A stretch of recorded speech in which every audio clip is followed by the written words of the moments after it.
이건창우의 짜잔 발이! 발이. 안녕하세요, 이건입니다. 네, 차고입니다. 자, 요즘 많이 나오는 단어가 학교폭력, 학폭. 아, 네. 정말 학교 폭력 말고는 할 얘기가 없어요. 그렇습니다. 제가 오늘 그래서 학폭 관련해가지고 다뤄보도록 하겠습니다. 떠들썩하죠? 네. 정순신 변호사. 네. 최근 국가수사본부장에서 사의를 표명한 분인데, 네. 자식이 학교 폭력 가해자랍니다. 음. 자, 그런데 이 가해자인 자식을 구하기 위해서 법을 악용한 사례가 드러나면서 지금 전 국민이 분노를 하고 있는 그런 상황이죠. 이 자식이 누군가 좀 찾아봤습니다. 예. 보니까 얘가 공부는 잘해요. 공부는 엄청 잘했더라고요. 그 옛날에 강원도에 있는 민족사관고등학교 있잖아요. 예, 민사고. 이 파스테르 쪽 이쪽에 예. 다닐 때 이제 사고를 지금 쳤던 건데 얘가 공부는 잘하는데 좀 인성이 좀 문제다. 그래서 저희가 요런 멘트들을 좀 따와봤습니다. 보면은 이 발언들, 이런 발언들을 쏟아냈어요. 뭐 예를 들어 제주도에서 온 돼지 새끼. 야, 진짜 제주도에서 왔다라는 것 자체를 까는 거잖아요. 일단 지역 감정 깔고 그렇지. 들어가. 아니, 이거 어린애가? 그러니까 그 돼지 새끼라고 하는 것 자체도 이게 뚱뚱한 걸 또 비하하는 이런 그렇죠. 내용들이 또 들어가 있다는 외모 겁니다. 차별, 맞아. 인신 공격입니다. 네, 또 거기에다가 더한 거는 빨갱이 새끼. 이거는 정치적인 단어잖아요. 진영 논리야? 너 그러니까, 뭐 하는 사람입니까 도대체? 그러니까 자기랑 의견이 다르다는 걸 인정을 못하고 그냥 나랑 다르니까 너는 빨갱이다. 이거 정치권에서 많이 나오는 얘기고. 이거 그리고 공부만 열심히 했지 어디서 세상에 대한 이야기를 일부분의 소수 인터넷 커뮤니티 사이트에서 배운 게 아닌가라는 조심스러운 추측이 좀 되기도 하고요. 네, 그리고 더러우니까 꺼져라. 뭐 이런 실제로 얘기하고. 가해자, 그러니까 피해자 입장에서 뭐 몸에다 똥을 묻히고 다니는 것도 아니고. 그러니까요. 더럽진 않았을 거야. 근데 그냥 얘가 싫은 건데 더러운 거랑 싫은 거를 같이 섞어가지고 막 썼던 그렇죠. 그런 부분도 있는 거죠. 실제로 넌 돼지라서 냄새가 난다. 뭐 이런 말도 꺼내기도 했었습니다. 근데 돼지라서 냄새가 나는 경우도 있겠죠. 하지만 말라도 냄새 나는 사람 냄새 나는 거고 네. 그냥 너 싫다라는 얘기를 또 돼지를 또 엮어서 돼지가 얼마나 소중한데. 그리고 실제로 뭐 후배들이 모여있고 이런 자리에서 뭐 돼지는 가만히 있어. 이렇게 뭐 아예 뭐 망신을 주고 이러기도 했답니다. 그러니까 후배들 앞에서 잘 보이고 싶은 것도 있고 넌 돼지니까 나는 인간이고 약간 이런 식의 관점으로 보는 거죠. 심지어 사료나 처먹어라 이런 얘기까지 했는데 넌 처먹어 봤냐? 아예 너는 그 나랑 같은 급이 아니야. 넌 그냥 동물 수준이야. 짐승 수준이야. 라고 이렇게 철저하게 인성을 완전 짓밟아 버린 겁니다, 지금. 그러니까 뭐 눈에는 뭐만 보인다고 돼지니까 돼지만 보이는 걸 수도 있다라는 거를 본인이 좀 알았으면 좋겠습니다. 자, 그리고 또 이런 얘기도 했대요. 예. 본인의 아버지를 자랑하며 했었던 말들 검사 아빠. 속에서도 아주 건방지고 오만한 이 친구의 그 세상 인식이 드러납니다. 어떻습니까? 판사랑 친하면 재판에서 승소한다. 이런 얘기를 했답니다. 근데 그거는 진짜 너가 뭘 모르고 말도 하는 안 되는 얘기인데 소리야. 대한민국 판사들 중에서도 좋으신 분들이 많습니다. 그리고 예. 도대체 뭘 보고 자란 거예요, 이 친구는? 그러니까 아빠 주변에 있는 판사들이나 이런 인맥들을 보고 이런 판단들을 하는 것 같습니다. 솔직히 이 친구의 인식 그 세계도 좀 이게 문제기도 하지만 네. 도대체 부모가 뭘 보여줬을까? 가정교육이 도대체 어떻게 되어 온 걸까? 거기서부터가 사실 굉장히 의구심이 듭니다. 그렇습니다. 자, 그리고 이 친구가 이 학폭위 조사 과정에서도 네. 굉장히 태도가 불량했다고 해요. 정말 반성을 찾아볼 수 없는 그런 태도. 그냥 할애서 하는 거고. 네. 아니 사과문에서 바로 나온답니다. 네. 사과문이 뭐 주어진 거 3분의 1도 안 썼대요. 이 A4 용지에 3분의 1도 안 썼대요. 그러니까 아주 성의 없는 사과문을 작성하고 네. 그리고 이 심지어 학폭위원들 앞에서도 대놓고 피해 학생을 무시하는 태도를 보여서 질타를 받기도 했답니다. 야, 혼나러 온 새끼가? 아니 학교가 무섭지가 않다는 거네요? 이거 그치? 무슨 그렇지. 얘기야? 그리고 지네 아빠가 위라고 인식하는 거 아닙니까? 그래, 학교보다는 검사 아빠가 더 쎄지 뭐. 그렇죠. 니들이 뭐 네 어쩔 학교 거야. 뭐 니네 주제를 알아 이런 얘기인 것 같은데. 네네. 아니 여러분 이게 애들이 공적인 자리에서 무서움을 이렇게 몰라요? 이게 우리 교육의 현주소고 이게 정말 한숨밖에 안 나오는 상황입니다. 그렇습니다. 가해자 부모, 그러니까 이 정순신 변호사 쪽에서는 어떤 얘기를 하냐면 예. 이게 신체적인 폭력이 아니라 언어적인 폭력이었기 때문에 네. 그 맥락이 중요하다 이렇게 얘기를 하고 있습니다. 아까 얘기 보고 왔잖아요. 그 맥락 중요해요? 아 맥락 야 그게 맥락이냐?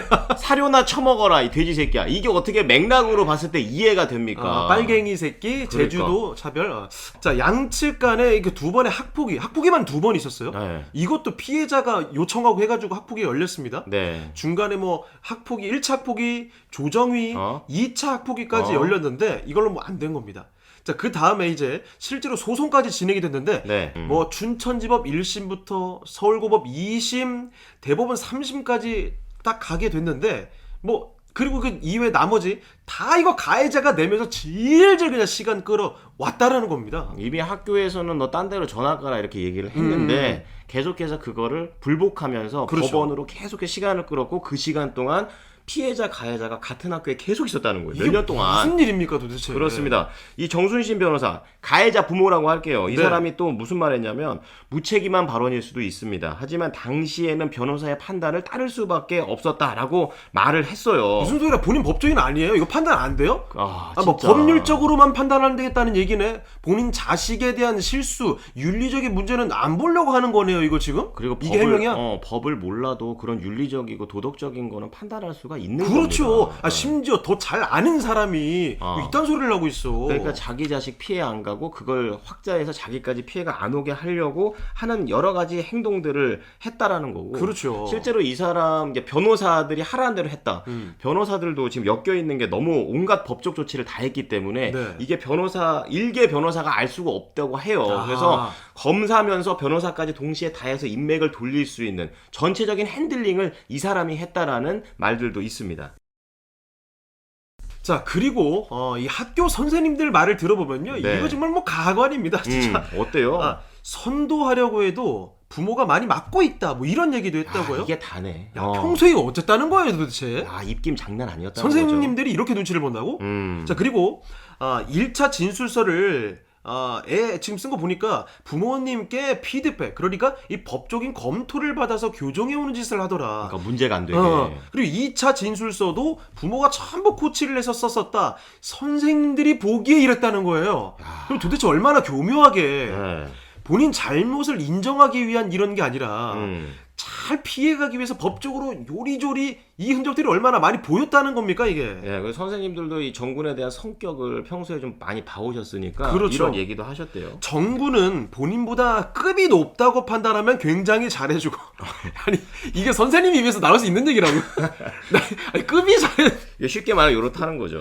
급이 낮다고 생각하는 학생에게는 모멸감을 주는 식으로 분위기를 조성하는 습관이 있대요. 습관이 있으니까 이게 피해자가 2명이 아니라 더 많을 수도 있다는 거죠. 아니 이게 솔직히 선생님들 입장에서 네. 학생 자기가 가르쳐 학생에 대한 판단이라고 나올 수 있는 얘기입니까? 뭐 도대체 평소 행실이 어땠다는 거예요? 솔직히 강자한테 강하고 약자한테 약하다는 거 지금 보시는 분들도 조금은 뭐 그럴 수도 있다 이렇게 생각할 수 있지만 이게 공부를 배운다는 것 자체가 약자한테는 조금 우리가 도와주려고 애를 쓰는 거고 그렇죠. 그리고 강자한테는 좀 맞춰주다가 예병 안 될 수도 있잖아요. 그렇죠. 그러면 손절하면 되잖아. 근데 그거를 있는 그대로 강한테 강, 약한테 약 이거는 아니죠. 강한테 약이고 약한테 강한 거지. 그렇지. 큰일 날 뻔했네. 큰일 날 뻔했어. 어쨌든 그렇게 되는 건 민사고의 수준이 아니다라고 좀 보고 있습니다. 자, 그리고 이 피해자가 마지막으로 한 말이 이런 게 있어요. 걔가 그러니까 정 씨랑 같이 수업을 듣는다. 예. 야, 이 소송하는 와중에 결론이 자기 안 났으니까. 괴롭혔던 애랑 같이 있었다는 거 아니에요. 자기가 변호사 선임해서 막 무죄 판결 받았다. 막 떠들고 다닌대. 새끼 뭐 자랑하는 거죠. 아유, 드글드글합니다 지금. 이 새끼. 와, 피해자랑 같이 같은 공간에 있으면서 야, 나 변호사 선임해서 죄 안 받았어.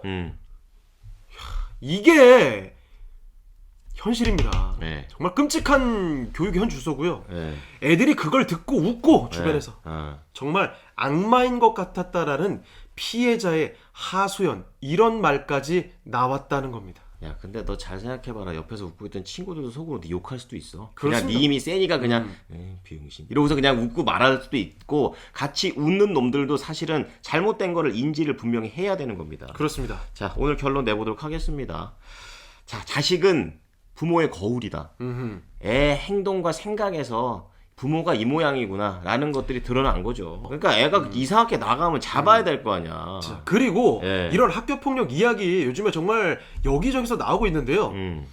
뿌리 뽑읍시다. 그렇죠. 이거 언제까지 이렇게 봐주고 할 겁니까? 아. 학생들도 내가 혹시 학교 폭력을 저지르게 되면 나중에 내가 뭔가를 성공하고 싶을 때, 내가 사회에서 나의 영향력을 발휘하고 싶을 그쵸, 때, 예. 이 너가 학교 폭력을 저질렀던 그 과거 하나가 너의 인생의 발목을 잡을 수 있다라는 심각한 두려움을 인식시켜 줘야 되겠습니다. 학교 폭력 조심해라. 오늘 말 잘했어. 오늘 얘기는